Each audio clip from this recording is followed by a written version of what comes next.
la Déclaration des droits de l'homme, en dehors du fait, comme je l'ai dit, qu'elle n'affirme pas le droit de s'associer, elle pose un principe qui est un principe tout à fait clair dans son article 3, puisqu'elle nous dit « Le principe de toute souveraineté réside essentiellement dans la nation.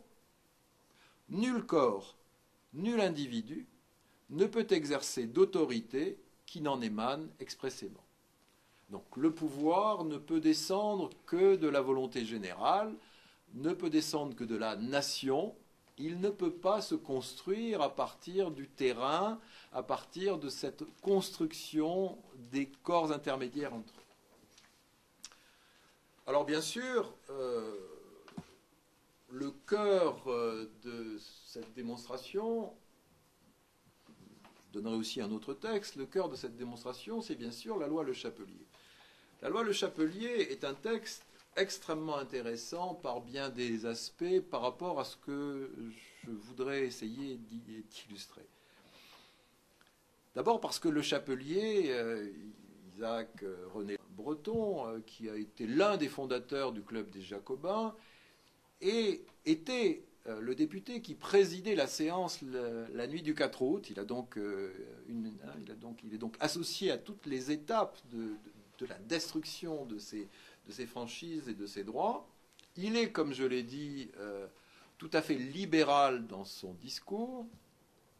Et le texte qu'il a fait adopter et les commentaires qu'il a de ce texte sont extrêmement intéressants. En effet, je voudrais retenir deux aspects de la loi. D'abord, l'article 1, qui est, vous allez le voir, extrêmement évocateur, puisqu'il nous dit « l'anéantissement de toute espèce de corporation, de citoyens, du même État et profession, étant l'une des bases de la Constitution française. » L'une des bases de la Constitution française.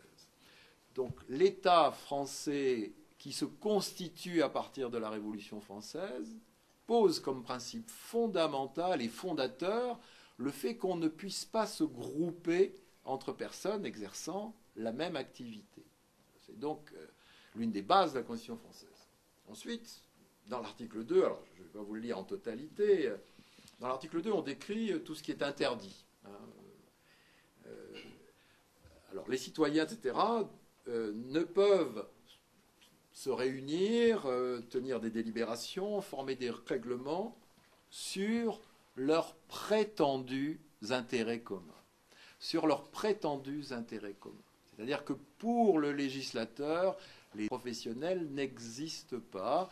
Ce sont des intérêts imaginaires, des intérêts prétendus. Alors, que nous dit Le Chapelier pour illustrer justement quand il intervient à l'appui de son texte? Il déclare « Il n'y a plus de corporation dans l'État. Il n'y a plus que l'intérêt de chaque individu et l'intérêt général. » L'intérêt individuel d'un côté, la volonté générale de l'autre. Il n'est permis à personne d'inspirer aux citoyens un intérêt intermédiaire, de les séparer de la chose publique par un intérêt de corporation. Ce qu'on nous pose là, c'est une conception totalement atomiste de la société, où les individus sont un certain nombre d'atomes sans cohésion, comme je l'ai dit, et au sommet duquel, par-dessus lequel, tenant une légitimité difficile à déterminer de la part de ces individus, existe la volonté générale. La volonté générale qui, en quelque sorte, absorbe en elle la totalité de tout ce qui n'est pas l'intérêt individuel. Il n'y a pas de place pour les intérêts intermédiaires. Il y a l'intérêt individuel, et tout ce qui ne relève pas de l'intérêt individuel est absorbé par l'intérêt général. Il y a là, je fais une petite parenthèse sur une petite projection sur ce qui se passe, il y a là l'une des racines les plus essentielles de ce qui a marqué la France moderne. Alors, ce mélange d'individualisme et cette méfiance fondamentale des pouvoirs publics en France vis-à-vis des groupements. Ça n'est pas le fait du hasard si la France est le dernier pays d'Europe à libéraliser les associations. Alors, on parle dans le langage courant, on dit les associations loi de 1901, comme si c'était une banalité. Mais 1901, c'est une date pour libéraliser les associations. La France, dans la plupart des pays, a été libérée à l'occasion des événements de 1848 ou un petit peu après.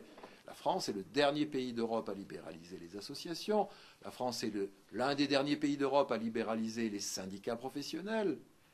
Et les mutuelles de santé n'ont échappé à la tutelle de l'État qu'en 1985. Donc, on voit à la fois la méfiance de l'État vis-à-vis des groupements, qui se traduit parfois par des périodes d'interdiction, loi Le Chapelier, parfois par des périodes de contrôle. Je rappellerai aussi en passant que lorsque Napoléon Ier a voulu donner un cadre juridique aux associations et aux groupements, dans quel code trouve-t-on l'article qui détermine les statuts juridiques des associations et des groupements? Pas dans le code civil, dans le code pénal. C'est l'article 291 du code pénal qui détermine le statut des groupements et des associations et qui les soumet à un contrôle extrêmement strict, puisqu'il faut une autorisation par décret après avis du Conseil d'État pour créer une association. En plus, l'association étant créée selon le bon plaisir du gouvernement en ce qui concerne les statuts. Bien, je referme cette parenthèse. Donc la loi Le Chapelier me semble être tout à fait évocatrice. Alors,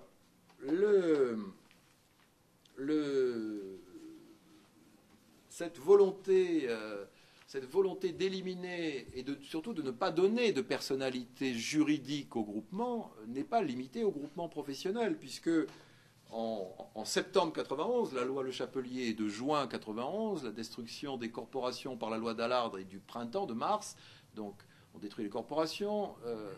En juin, interdiction du délit création du délit de coalition, et en septembre 91, l'Assemblée nationale décide que nulle société, club, association de citoyens ne peuvent avoir sous aucune forme une existence politique, ni exercer aucune action, ni inspection sur les actes des pouvoirs constitués et des autorités légales.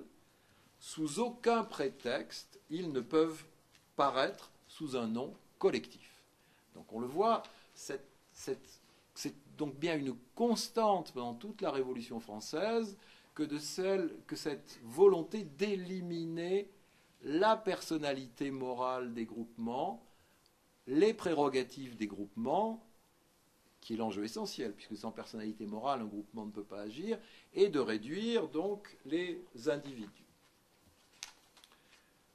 La Troisième République, héritière revendiquée des grands ancêtres jacobins, n'a pas abouti à la même radicalité.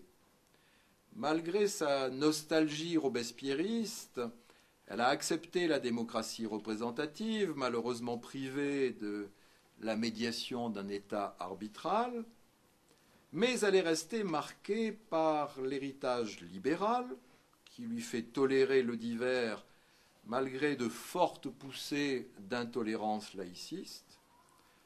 Mais dans le même temps, le peuple des citoyens est resté, pendant toute la Troisième République, travaillé en profondeur par cette logique originelle de l'exclusion que j'ai évoquée. J'ai tendance à penser, mais c'est une idée qui n'engage que moi, que l'une des illustrations de cette double facette de la Troisième République héritière des Jacobins, c'est-à-dire à la fois libérale et à la fois excluante, puisque la volonté générale est forcément excluante pour celui qui n'y adhère pas, j'ai tendance à penser que l'une des marques, c'est la séparation de l'Église et de l'État en 1905. Pourquoi? Parce que, en séparant l'Église et l'État, le pouvoir détruisait à la fois le dernier corps naturel qui s'opposait à la toute-puissance de l'État, de la volonté générale, et dans le même temps, détruisait le dernier ensemble de valeurs qui freinait la toute-puissance du capitalisme. Les deux volets, à la fois destruction de tout corps pouvant constituer un obstacle à la puissance de l'État, et en même temps, destruction d'un ensemble de valeurs qui s'opposent, qui créent une contre-idéologie face au capitalisme libéral.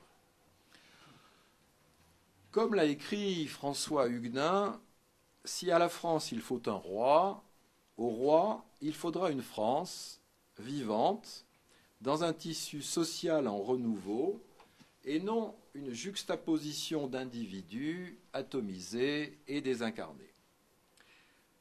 Nos sociétés contemporaines sont travaillées par la montée des courants soit libéraux et libertaires. Ces courants qui réunissent finalement les deux tendances que j'ai fait apparaître dès le début de la Révolution française, qui sont apparues dès 1789.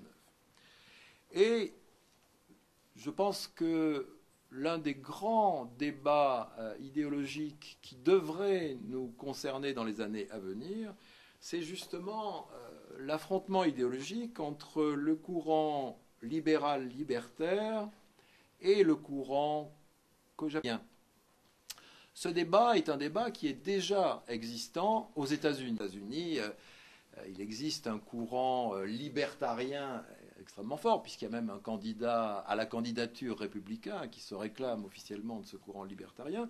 Mais face à cette pensée libertarienne, il existe des auteurs qui défendent une conception communautarienne de la société.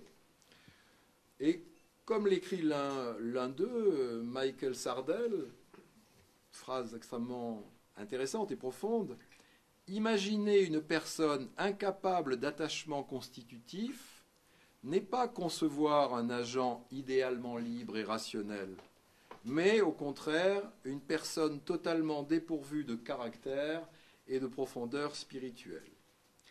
Un individu qui développe son essence développe ce qui le rattache à tout le reste. L'individualisme est l'une des formes de la décomposition des communautés. L'individu trouve son essence dans la communauté, mais bien sûr, la vie n'existe qu'à proportion des individus dont elle va développer les capacités.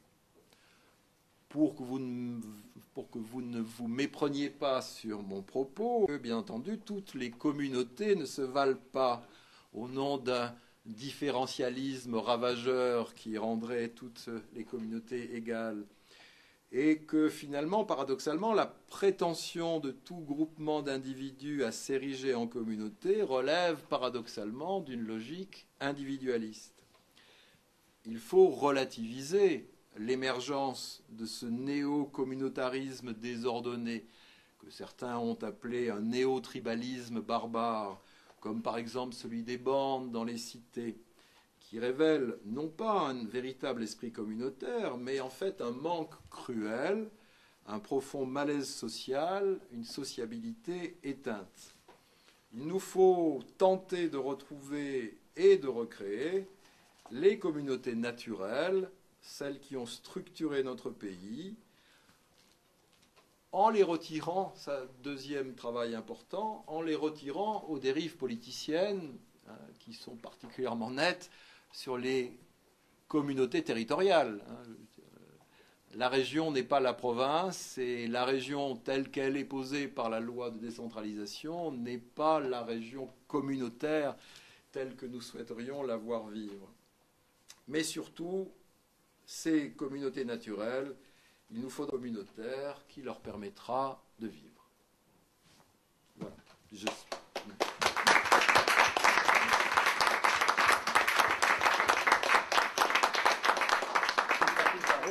Pour la clarté, le côté fouillé et profond, et son humour aussi.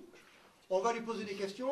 Comme je vous l'ai dit régulièrement, on se discipline, tout le monde a envie de parler. Donc, des questions courtes, concises, et puis une fois que vous en avez posé une, s'il vous plaît, laissez parler les autres, et vous en reposerez une autre à votre tour. Alors, quelles sont... J'ai pas voulu partir sur une critique du libéralisme en tant que doctrine économique. J'ai simplement voulu montrer que à l'origine de cette montée de l'individualisme et de cette destruction des corps intermédiaires, il y avait, ça c'est indéniable, une volonté économique libérale. Le libéralisme, il a des racines en Angleterre, il a des racines en France, et très rapidement, dès le XVIIIe siècle, le courant libéral se développe, donc même avant la Révolution française. Turgot, la parole de Turgot que j'ai évoquée date de 1776, donc dès 1776, il y avait la volonté de casser la structure économique traditionnelle, considérée comme un obstacle à la révolution industrielle, comme un obstacle au développement économique de la France. Cette pensée libérale, elle a rencontré, je dirais, ce corpus que j'appelle, pour simplifier, rousseauiste, avec l'idée de volonté générale, pour donner ce cocktail tout à fait dangereux, parce que en cassant tout le système des groupes qui étaient protégés par leur franchise, qui fonctionnaient sur la solidarité, sur l'auto-organisation, on a laissé l'individu isolé. Et paradoxalement, je le disais, certains socialistes utopiques, pas les socialistes marxistes, ont critiqué beaucoup la Révolution française en disant qu'elle avait laissé l'ouvrier seul, qu'elle avait laissé l'individu seul en cassant toute la structure des corps, et qu'elle avait donc facilité en quelque sorte l'exploitation sauvage des débuts du capitalisme. Je me place, je vais pas jusqu'à maintenant, je me place là sur la période.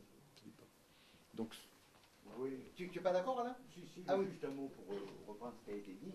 Je crois qu'effectivement, il ne faut pas trop attaquer la révolution. Je ne dis pas trop, il faut le faire un peu, sur l'angle individualisme économique. Parce que les marxistes nous reprochent de, en fait, condamner le capitalisme en tant que mouvement économique général et de relier le concept de royauté avec une économie de type agraire et artisanale. Il faut faire attention à ça. Donc, et alors, oui. Non, c'est oui. J'ajoute un petit point, puis après, Non, mais vas-y, continue. Oui, donc ça c'est le premier point. Le second point, c'est il me semble que le grand axe d'attaque qu'on doit avoir contre, enfin il ne faut pas pour être contre, mais l'axe critique qu'on doit avoir sur la révolution, c'est quand même bien plus que l'individualisme, l'égalitarisme. Je crois que c'est là que la révolution a donné le ferment le plus négatif qui soit. C'est pas tellement, c'est dire que tout vaut tout en fait. Au départ, c'est ça. Quant à la conception c'est un troisième point, mais je ne sais pas si on pourra les reprendre en détail. Quant à la conception absurde des espèces de grands uniques, c'est tout simplement qu'ils ne tiennent pas compte, comme vous l'avez dit, des réalités et qui se basent toujours sur l'idée que le citoyen, quand il vote, oublie tous ses intérêts personnels et se transcende pour devenir en fait un élément du souverain, en fait. Et ils avaient vu ça dans les petites communautés suisses, en fait, dans les cantons où tout le monde votait, où les gens ayant les mêmes intérêts, quand ils votent, l'intérêt général existe, puisqu'en fait, on a affaire à, mettons, 2000 paysans qui ont à peu près le même nombre d'arbres ou d'hectares. Donc, ce qui se dégage, l'espèce de majorité ou d'unanimité qui se dégage, a toutes les chances de correspondre vraiment à l'intérêt général. Et pour un grand pays, c'est... Pour un grand pays, c'est pas possible. Mais alors, l'idée principale, c'est quand même l'égalitarisme, qui me paraît le plus... Et peut-être aussi, sans reprendre tous les détails qu'a dit le monsieur, l'athéisme, qui est passé par le théisme. C'est vrai que personne n'était athée en 89, ou presque, mais c'est le début de chercher quelque chose qui tourne le dos à toutes les habitudes. Au lieu de voir la raison dans l'histoire, il voit la raison dans la tête, en fait. Voilà. Mais c'est en ça que les radicaux sont aussi des héritiers directs des Jacobins. Ils sont anticléricaux et ils sont, j'insiste, ils sont libéraux.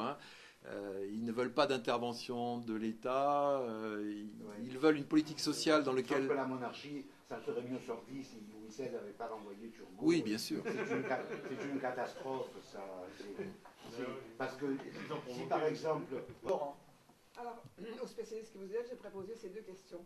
Est-ce que vous pensez que la franc-maçonnerie et ses constitutions d'Anderson auraient pu naître s'il n'y avait pas eu la Révolution? C'était la première question.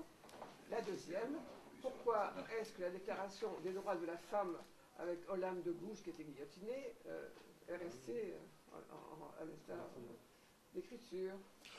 Sur la franc-maçonnerie, n'a rien de révolutionnaire, contrairement à la légende. Hein, je partage pas les idées de l'abbé Baruel. La franc-maçonnerie, elle est née en Angleterre ou plutôt en Écosse, et elle est arrivée en France avec les troupes écossaises et irlandaises après la défaite des Stuarts. Donc elle n'est pas du tout par nature révolutionnaire. Alors, qu'elle ait été ensuite celui qui a le plus utilisé la franc-maçonnerie, c'est pas la Révolution française, c'est Napoléon qui en a fait une sorte de deuxième aristocratie à son service, hein, en prenant, comme d'ailleurs les princes de sang, puisque les grands maîtres avant la Révolution, c'était des princes de sang. Après, ça a été des maréchaux de Napoléon, donc c'était la même façon d'utiliser ce corps-là. Mais je ne crois pas au rôle de la franc-maçonnerie dans la Révolution française. Et comme Voltaire qui disait, je ne suis pas d'accord avec ce que vous dites, mais je me battrai jusqu'au bout. Oui. Bon. Et la deuxième question, sur Olympe de Gouges. Sur les femmes, non, j'ai pas d'opinion particulière sur Olympe de Gouges.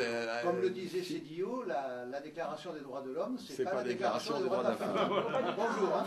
Voilà. Elle a d'ailleurs été exécutée. Bien sûr. Laurent. Le Chapelier aussi a été exécuté d'ailleurs.